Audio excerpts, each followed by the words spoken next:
Oke, assalamualaikum warahmatullahi wabarakatuh. Eh, Salam sejahtera untuk kita semua. Selamat beraktivitas, kawan-kawan. Selamat datang kembali di mata kuliah pemrograman komputer 1 dengan saya Muhammad Zaid, dosen Universitas Negeri Semarang, jurusan Matematik. Kali ini kita akan melanjutkan perkuliahan Prokom 1 yang bertujuan untuk memberikan Anda dasar-dasar kemampuan untuk berpikir komputasional atau computational thinking. Kita sudah mempelajari dari awal, mulai ada 3 bagian besar dalam satu pemrograman ya. Ketika Anda belajar pemrograman ada 3 hal besar yang harus Anda pelajari. Yang pertama adalah tentang runtunan atau sequence. Yang kedua adalah seleksi kondisi atau selection, dan yang terakhir adalah perulangan. Ada 3 hal besar itu.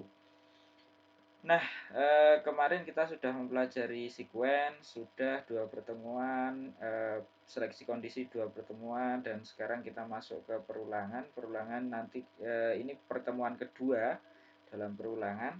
Kemarin kita sudah membahas dasar perulangan sekaligus juga perulangan unconditional atau perulangan yang tidak menggunakan kondisi. Secara spesifik kita mempelajari perulangan menggunakan for. Nah, untuk minggu ini, untuk pertemuan kali ini kita akan mempelajari perulangan menggunakan while. Perulangan while, yang mana perulangan while ini adalah termasuk perulangan kondisional atau perulangan yang menggunakan kondisi sebagai syarat terjadinya perulangan tersebut. Oke, let's start. Kita mulai saja. Dimulai dari ini. Perulangan kondisional. Oh iya, sebelum masuk saya ceritakan dulu bahwa materi yang ada di sini itu sama dengan yang ada di lesson yang ada di e-learning UNES. Jadi kalau Anda mahasiswa UNES dan Anda bisa mengakses kelas saya, Anda bisa masuk ke elena.unes.ac.id. Di dalam kelas tersebut ada kelas pemrograman komputer, ada lesson yang membahas tentang perulangan. Jadi mulai bab perulangan saya menggunakan lesson. Di lesson ada beberapa pertanyaan ringan yang perlu Anda jawab sebelum untuk melanjutkan ke bab-bab selanjutnya. Dari setiap subbab Anda dicegat dengan 1-2 pertanyaan itu sebelum lanjut ke subbab selanjutnya. Oke, kita mulai saja dari perulangan kondisional. Nah, kemarin kita sudah mempelajari ada 2 macam perulangan. Yang pertama adalah perulangan unconditional, yang kita pelajari adalah for. For adalah perulangan non-kondisional atau unconditional karena kan kita nggak butuh kondisi untuk perulangan for. Yang kita butuhkan adalah angka n untuk for-nya itu sendiri. Berapa banyak perulangan itu terjadi itu Anda setting di depan. Berapa n yang Anda pakai untuk for itu Anda setting di depan. Nah, di sini yang kita gunakan untuk while dan do adalah perulangan yang kondisional. Artinya Anda butuh satu syarat tertentu untuk melaksanakan perulangan while dan do. Kenapa while dan do? Karena kita menggunakan logarithm ya, dimana di dalam logarithm perulangan yang dikenal di logarithm ada 3. Satu adalah for, yang kedua while, dan terakhir adalah do. Ya, ini while, for, dan do. Dalam bahasa pemrograman seperti Pascal itu Anda akan mengenal ada satu looping yang sama sebenarnya, mirip-mirip dengan do, namanya repeat until, cuman sepertinya belum didukung oleh logarithm.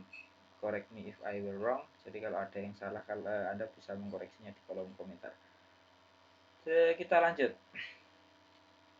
Sebuah perulangan kondisional itu mensyaratkan suatu kondisi terpenuhi ya. Jadi kita nanti menggunakan syarat tertentu, selama kondisinya terpenuhi maka perulangan akan terus dieksekusi, dan perulangan tersebut akan berhenti ketika syarat atau kondisi yang kita kasih di dalam kondisinya itu tidak lagi dipenuhi atau bernilai false. Nah, perbedaannya antara while dan do itu nanti, kalau while Anda ngecek kondisi itu di depan ya, sebelum perulangan terjadi dia dicek dulu. Jadi dicegat dulu apakah kondisinya terpenuhi. Kalau iya ulang lagi, kalau tidak berhenti. Kalau do Anda ulang dulu terus dicek. Kalau masih memenuhi ulang lagi, kalau enggak berhenti. Jadi ngecek, bedanya adalah ceknya di depan sama cek di belakang. Repeat until juga sama dengan do, dia ngeceknya di belakang. Oke. Bentuk umum while kondisi do, aksi, and while. Jadi bentuknya gini ya, while pasangannya adalah do. Jadi kalau kondisinya terpenuhi, lakukan. Apa yang dilakukan? Ini aksinya yang dilakukan. Kalau kondisi sudah ini aksi dieksekusi, balik lagi dicek apakah kondisi terpenuhi. Kalau masih, aksi dilakukan lagi. Kalau kebetulan kok dia tidak memenuhi, maka aksinya berhenti atau end while-nya begitu. Nah, kondisi di akhir perulangan setelah n itu disebut loop invariant, yaitu variabel kontrol tidak lagi berubah nilainya. Nah, nanti kita butuh variabel kontrol, biasanya dia pakainya huruf sama dengan for, kita biasanya pakai huruf i, j, k, dan seterusnya yang dekat-dekat dengan itu variabelnya i, j, k, l ya. Nah, karena nanti kita menggunakan kondisi untuk while ini, biasanya kita butuh variabel kontrolnya i. Nah, i-nya tersebut biasanya akan berjalan di sini, akan mendapatkan assignment di dalam perulangannya. Begitu, beda dengan for, i-nya otomatis jalan sendiri. Tapi kalau di while kita perlu menambah dengan cara kita sendiri untuk isian untuk i-nya itu. Oke, kita lanjut. Nah, bentuk seperti ini, contoh seperti ini. Misal saya punya i sama dengan 1, terus kita pakai perulangan. While i kurang dari sama dengan 10, do. Kalau i-nya kurang dari sama dengan 10, maka ulangilah atau kerjakan. Apa yang dikerjakan? 1. Write hello world. Oke, jadi hello world ditulis, terus setelah itu i-nya ditambah dengan 1. Jadi kalau i-nya awalnya 1, dia ditambah dengan 1 jadinya 2. Terus dicek lagi. Jadi alurnya gini, dari i sama dengan 1 dulu. Kita punya i sama dengan 1. While i kurang dari sama dengan 10, do. Kalau i-nya kurang dari sama dengan 10, maka lakukan ini. Kita cek, i-nya sama dengan 1, apakah ini terpenuhi?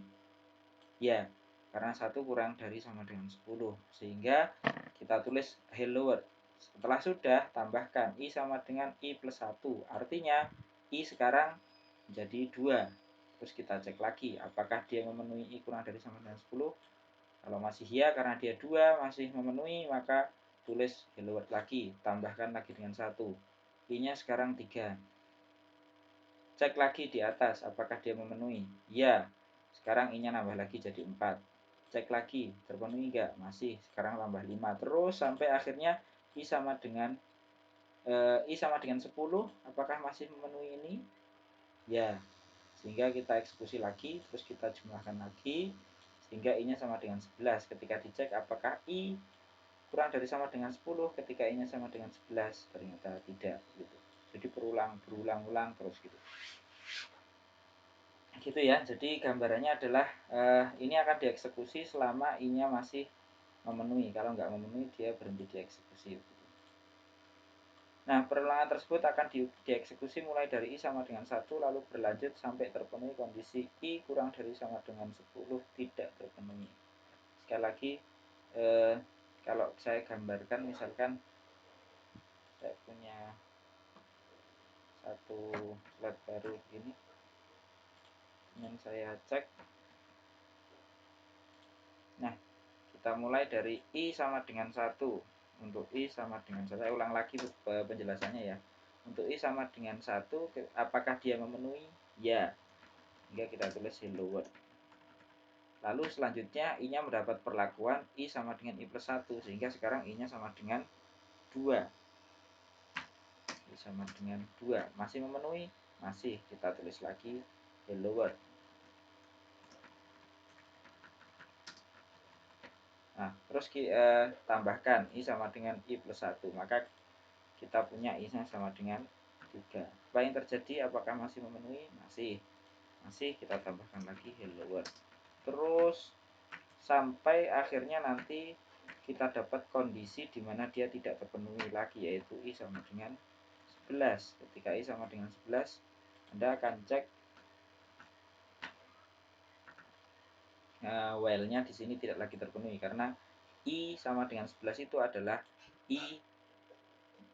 yang lebih dari 10. Jadi perhatikan negasinya ya. Kalau kondisinya adalah I kurang dari sama dengan 10, maka negasi yang tidak lagi memenuhi ini adalah I lebih dari 10.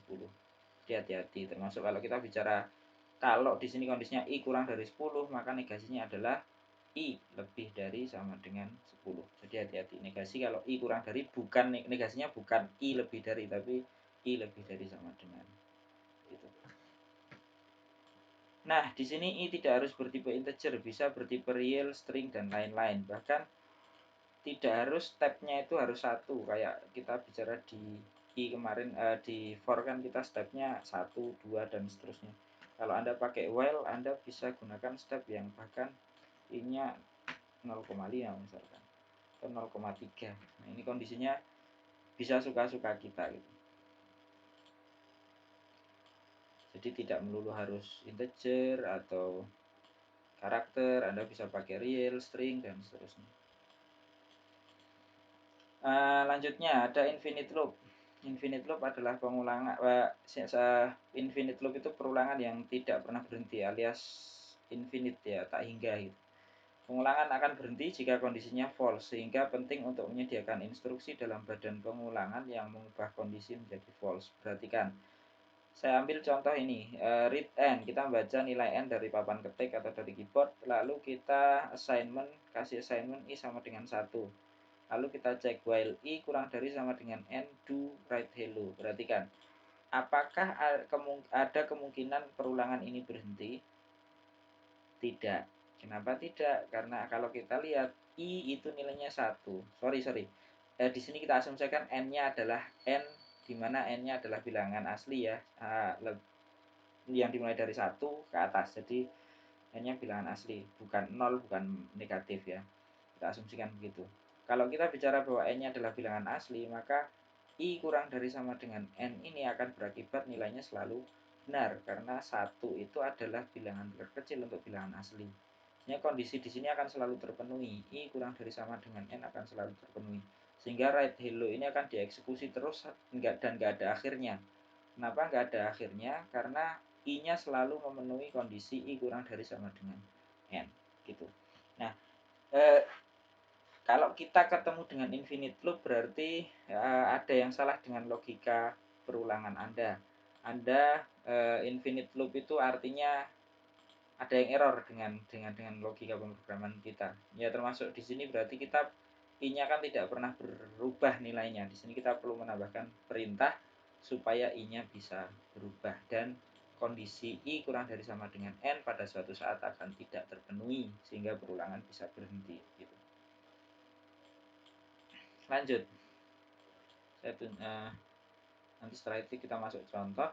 Kapan kita menggunakan while? While memiliki keunggulan kalau dibandingkan dengan for, karena perulangan while tidak mensyaratkan kita untuk mengetahui beberapa kali perulangan akan dijalankan. Ya, kalau for kita harus menentukan dulu sih, memang n-nya itu harus diketahui dulu baru kita bisa jalan perulangannya. Tapi kalau while tanpa kita tahu berapa sih perulangan itu akan dieksekusi, as long as kita tahu kapan perulangan itu berhenti dieksekusi. Jadi kita tahunya itu kapan sih dia berhenti dieksekusi, walaupun kita nggak tahu berapa kali dia akan dieksekusi. Tapi yang jelas kita tahu kapan dia akan berhenti dieksekusi.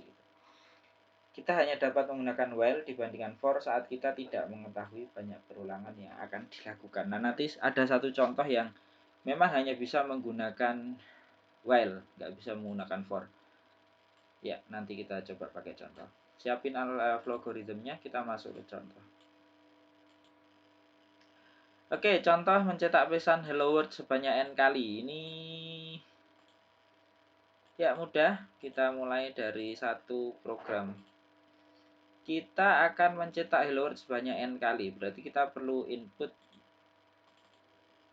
masukkan nilai n.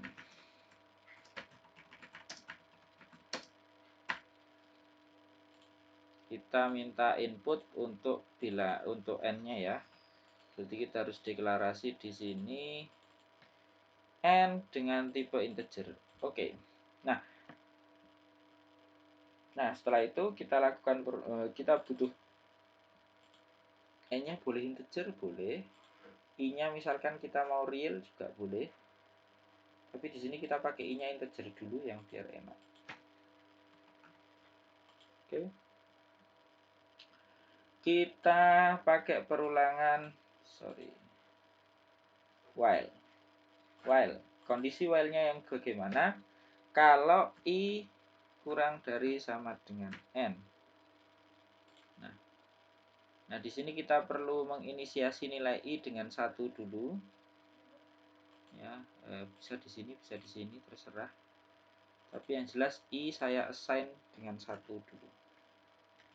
Supaya kita mulainya dari 1. Itu tergantung selera, Anda mau mulai dari 0 juga nggak apa-apa. Kalau kita bicara nanti di array, mulainya sih dari 0 gitu. Atau ini i bisa kita mulai dari 0. I kurang dari n dulu. Nah, apa yang diulang? Kita cetak hello world.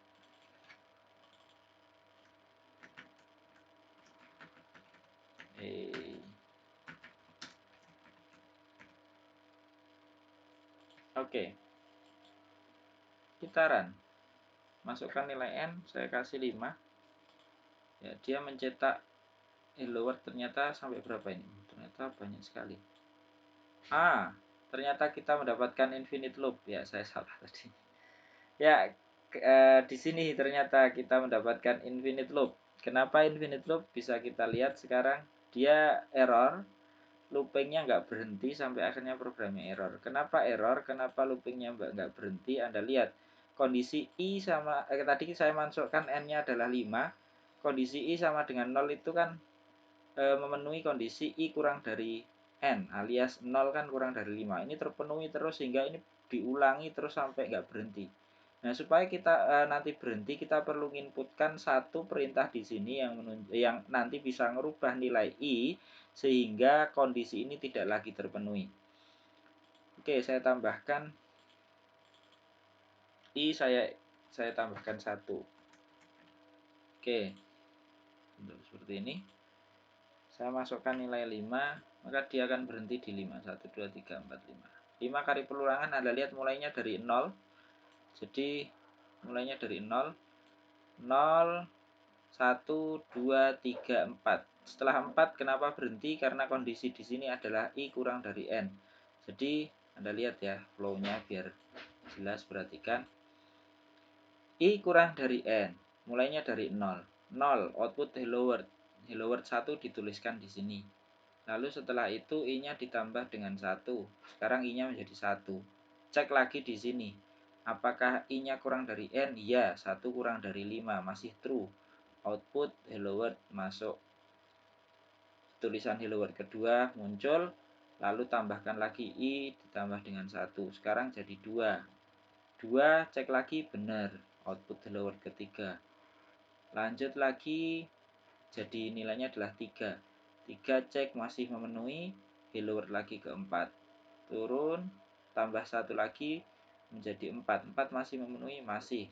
Sehingga output hello world ke 5 dan ditambahkan 1, sekarang i-nya sama dengan 5. Terus dicek apakah 5 kurang dari 5, ternyata false. Larinya ke sini, berhenti dia berulangannya. Begitu. Oke. Anda kalau rubah dia menjadi i kurang dari sama dengan, hasilnya bisa berbeda. Jadi kalau saya run, masukkan nilai n 5 begini, perulangannya terjadi sebanyak 6 kali. Ya, silahkan Anda renungkan sendiri itu. Ya, karena kondisinya tadi kurang dari, sekarang kurang dari sama dengan, itu sudah mendapatkan hasil yang berbeda. Dan enaknya lagi kalau misalkan Anda i-nya bisa non integer, kebetulan ini integer dulu, ini saya save dulu lah. Ini daring minggu ke-7.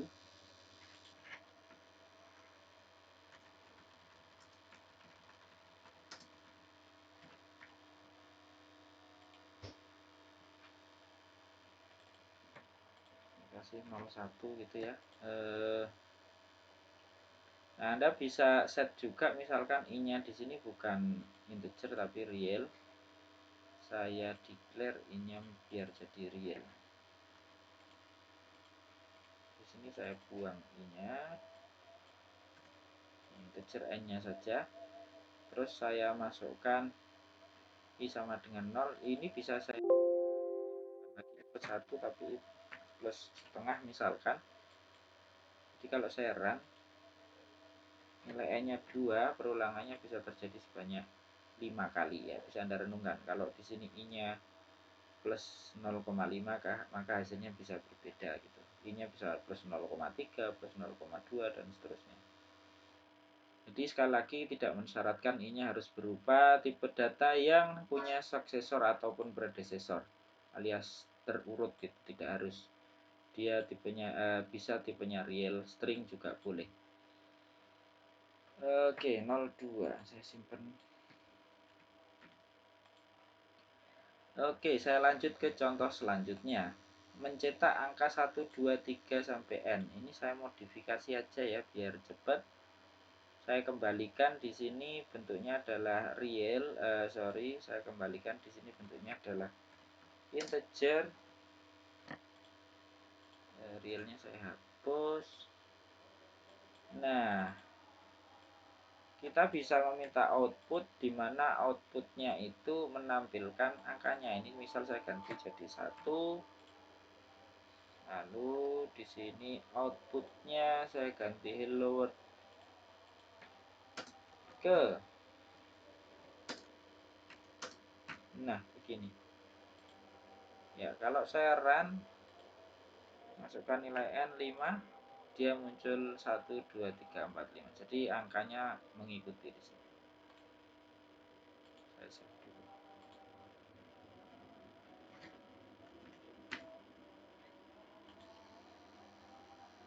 Oke, saya lanjutkan. Mencetak angka 1, 2, 3 ya seperti itu tadi ya. Anda cukup tambahkan 1, tambah 2, 3, 4, 5 sampai n. Saya langsung ke contoh selanjutnya. Mana tadi? Menjumlahkan deret 1, 2, plus 3, plus 4 sampai n. Nah, ini juga mudah, saya tinggal modifikasi yang ada di sini ya, ben gampang. Integer in, masukkan nilai n. Nah, kita punya outputnya di sini, kita nggak kasih output, tapi kita langsung jumlahkan sign jumlah. Kita punya variabel jumlah sama dengan jumlah plus i. Ini saya tambahkan variabel jumlah. Dia integer dulu aja ya, karena Anda boleh modifikasi pakai real juga. Saya tunjukkan pakai integer dulu karena i sama n-nya integer ya, sekalian jumlahnya integer begitu. Ya, ini programnya untuk menghitung jumlah ya dari 1 sampai n. Jadi kalau n-nya 5, kita dapat penjumlahan 1 tambah 2 tambah 3 tambah 4 tambah 5. Untuk n sama dengan 10 berarti 1 tambah 2 tambah 3 tambah 4 sampai tambah 10 gitu ya. Kita coba. Ya, belum kita tampilkan jumlahnya ya. Kita tampilkan jumlah di sini.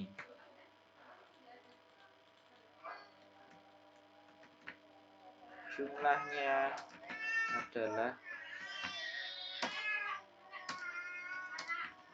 oke. Kita lanjut. Masukkan nilai n, saya masukkan 5. Kita lihat jumlahnya. Oh, sorry. Variabel jumlah. Jumlah.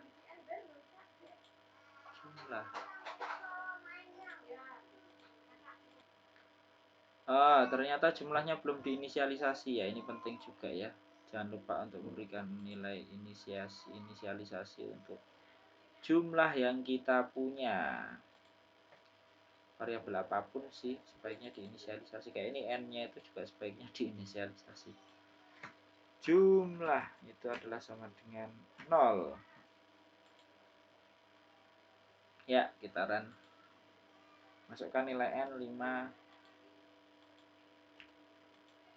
Jumlahnya ada 15. Jadi 1 plus 2 plus 3 plus 4 plus 5 adalah sama dengan 15. Perhatikan untuk perulangan kondisional itu Anda memang perlu memperhatikan ini ya, memperhatikan kondisinya.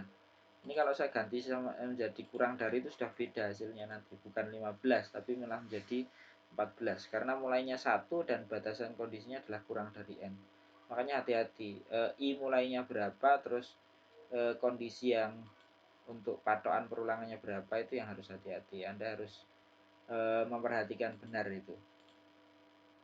Saya save jadi 4 ya. Oke, saya lanjutkan.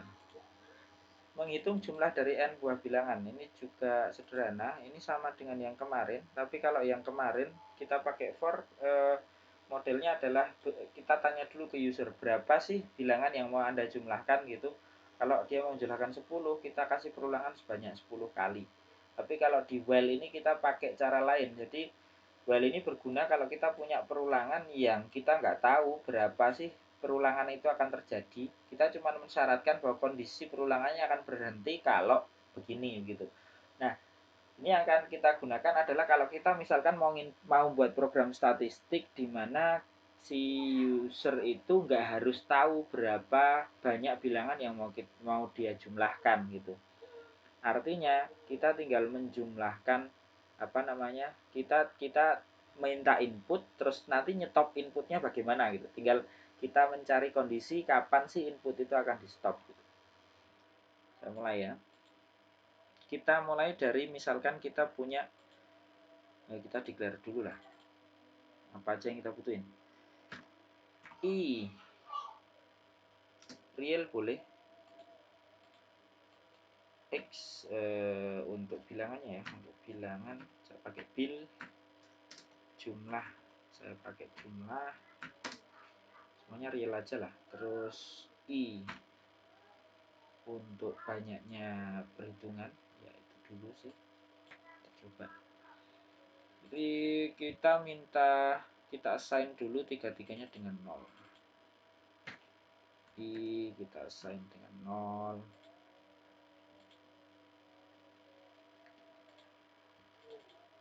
jumlah kita assign dengan 0, lalu bil juga kita assign dengan 0. Ya, misalnya kita minta input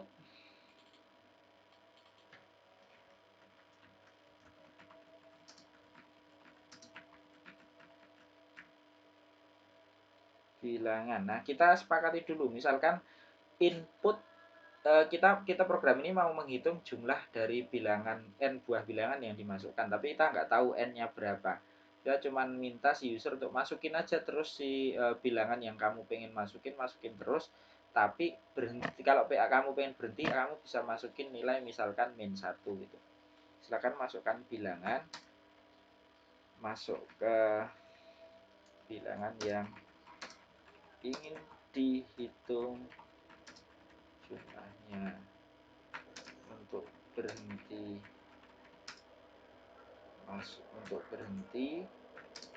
masukkan -1 ya, misalkan kita minta input terus kalau pengen berhenti kasih -1 gitu.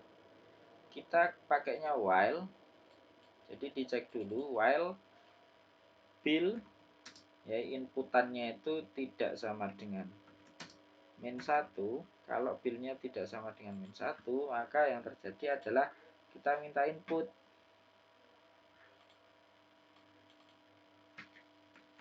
Masukkan bilangannya.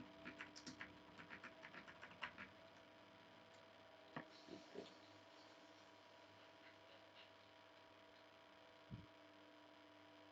Nah, kita minta input untuk bil. Terus setelah diinput langsung kita jumlahkan. Jumlah plus bil gitu. Nah, setelah selesai, nah nanti kalau kita akan masukkan terus, kalau dia sudah berhenti dengan bil lebih bilnya sama dengan -1, maka dia akan berhenti. Nah, berhentinya di sini kita kasih output jumlahnya berapa. Jumlah bilangan yang Anda masukkan adalah jumlah. Oke, kita coba. Silahkan masukkan bilangan yang dihitung jumlahnya, untuk berhenti masukkan -1. Masukkan bilangannya, saya masukkan Tadi I-nya mulai dari 0 ya. I-nya nggak dipakai ternyata. Saya pakainya bil saja. Oke, masukkan bilangannya 10, masukkan bilangannya 9, masukkan bilangannya 87, masukkan bilangannya 20, masukkan bilangannya 87, masukkan bilangannya 65, dan seterusnya. Kalau kita pengen berhenti, masukkan min 1. Jumlah bilangan yang Anda masukkan adalah 277. Begitu. Jadi sangat berguna kalau kita nggak pengen menyusahkan user untuk menginputkan berapa banyak bilangan yang ingin dia inputkan gitu. Nah, itu kita bisa menggunakan while. Ya, sampai di sini bisa sambil Anda renungkan. Kalau saya yakin sih ini cukup mudah, relatif mudah. Gitu. Lalu masih ada satu contoh lagi, saya save dulu.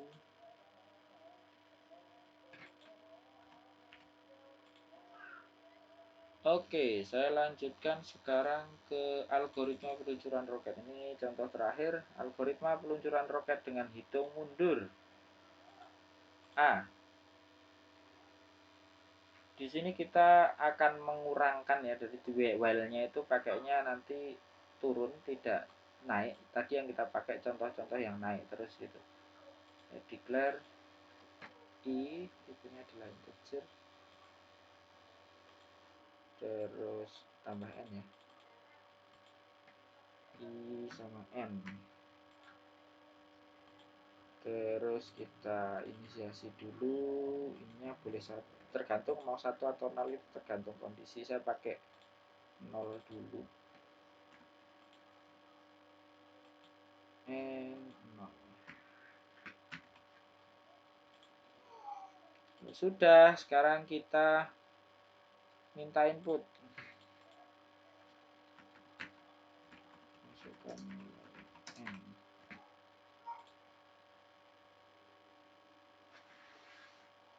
Nah, ini nggak kepake kayaknya. Input kita masukkan N dulu. Lalu N-nya misalkan kita turun satu-satu gitu ya. Kita pakai while N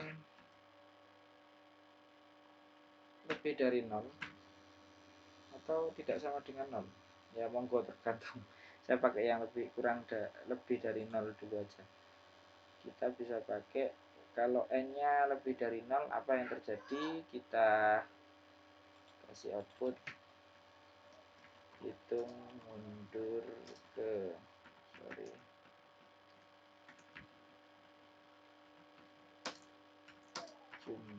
N-nya jumlah saja tadi. Oke, lalu output hitung mundur ke, dan kita kurangi, kita assign N sama dengan N1.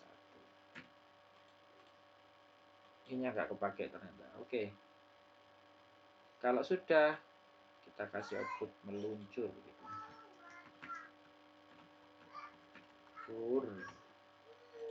Oke, saya run. Masukkan nilai N, saya mulai dari 10.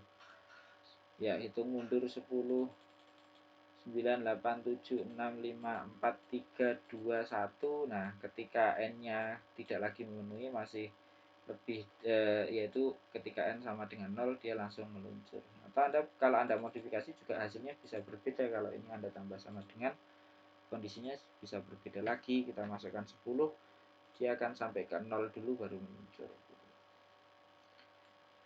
Ya, itu beberapa contoh penggunaan while ya, menggunakan flowgorithm. Saya save dulu. Terus kita lihat bagaimana sih penampakan while ini kalau kita lihat di pseudocode. Saya pengen buka dulu yang mulai dari yang 1. Ini kalau saya lihat ya, ini yang main integer, masukkan nilai N, input N, bisa kita lihat di source code viewer. Ya, kita pakai Pascal dulu. Perhatikan while I kurang dari sama dengan N. Ya, di sini while I kurang dari sama dengan N, bikin writeline hello world, terus tambahkan I sama dengan I plus 1. Kalau Pascal assignment menggunakan titik 2 sama dengan ya. Itu. Jadi bentuknya seperti ini. Kita pindah coba ke bentuk pseudocode. Sama, kalau pseudocode mirip-mirip Pascal. While i kurang dari sama dengan n, display hello world, set i sama dengan i plus 1, n while, dan seterusnya. Ya, sambil Anda bertanya, enaknya logarithm Anda bisa lihat dia kalau dibawa ke bentuk bentuk bahasa pemrograman apapun itu muncul ya. Saya sembunyikan dulu lah. Ya, contoh lain kalau kita bawa misalkan ke MATLAB. While i kurang dari sama dengan 6, hello i sama dengan i plus 1. Anda mau pakai Python juga jelas, while i sama kurang dari sama dengan n, print hello world i sama dengan i plus 1. Python nggak pakai titik koma ya. Misal kita pakai PHP dia pakai while, ini bentuknya gini ya, i kurang dari sama dengan n, echo hello world, PHP end of line. Kalau PHP dia harus pakai titik koma. Ya, auto pseudocode juga sama. Ya, kita ambil contoh lain untuk dibuka. Yang contoh 5 ini yang cukup berbeda. Yang baca bilangan tadi, yang menghitung jumlah dari suatu bilangan, bisa kita lihat bentuk kita pakai mulai dari auto pseudocode. Well, bill kurang tidak sama dengan min 1, output masukkan bilangannya, input bill, assign jumlah plus bill, dan seterusnya. Cek di Pascal, sama. Kalau billnya kurang tidak sama dengan min 1, do, begin, diakhiri dengan n. Diapit adalah write len, masukkan bilangan, read len bill, jumlah sama dengan jumlah plus bill. Begitu. Saya ambil contoh gadis pseudocode, while bill. Nah, ini ya, Anda di beberapa pseudocode tidak sama dengan itu, lambangnya adalah ini. Tanda seru sama dengan min 1, ya, artinya tidak sama dengan. Jadi tanda seru itu bisa diartikan di beberapa bahasa program itu diartikan sebagai negasi gitu ya, tanda seru. Jadi bentuknya nggak melulu seperti ini. Tapi kalau di Pascal dia pakai kayak gini. Tidak sama dengan min 1, display masukkan bilangan, input bill, set jumlah sama dengan jumlah plus dan seterusnya. Satu lagi bentuk contohnya untuk nomor 6. Output masukkan nilai n. Kita lihat di sini kalau pakai gadis pseudocode, while n lebih dari sama dengan 10, display hitung mundur ke set n sama dengan n-1 dan seterusnya. Kita pakai Pascal misalkan, ya sama, while n lebih dari sama dengan 0, do, begin, return hitung mundur ke float to string. Wow, Pascal pakai float to string karena n-nya di sini apa, string ya. Ya, di sini dia dibaca sebagai string, n sama dengan n-1 gitu. Ya, itu jadi kita bisa menggunakan logarithm ini sekaligus untuk melihat bagaimana sih hasil konversinya kalau dibawa ke bahasa pemrograman yang sudah kita kenal, supaya nanti kita juga enggak selain kita mempelajari alur pemrogramannya, kita juga idealnya sih sambil belajar bahasa pemrograman, salah satu bahasa pemrograman, satu atau dua gitu, yang bisa Anda gunakan nanti untuk membuat program yang sebenarnya. Kalau logarithm memang fungsinya lebih ke gimana kita mempelajari alur berpikir untuk menyelesaikan masalahnya. Oke, sampai di sini dulu untuk video kali ini. Jangan lupa like, comment, subscribe. Kalau Anda suka sih di like, kalau enggak ya enggak usah di like gitu. Dislike juga boleh-boleh saja gitu. Terima kasih atas atensinya. Sehat-sehat selalu, selamat belajar di rumah. Kita ketemu lagi di video selanjutnya. Insya Allah video selanjutnya membahas do while ya, kita memakai do. Lalu sekarang kita pakai while. Next video kita pakai do. Terima kasih atas atensinya. Jangan lupa untuk mengerjakan tugas yang saya siapkan di e-learning.unes.ac.id. Terima kasih, selamat sore. Assalamualaikum warahmatullahi wabarakatuh.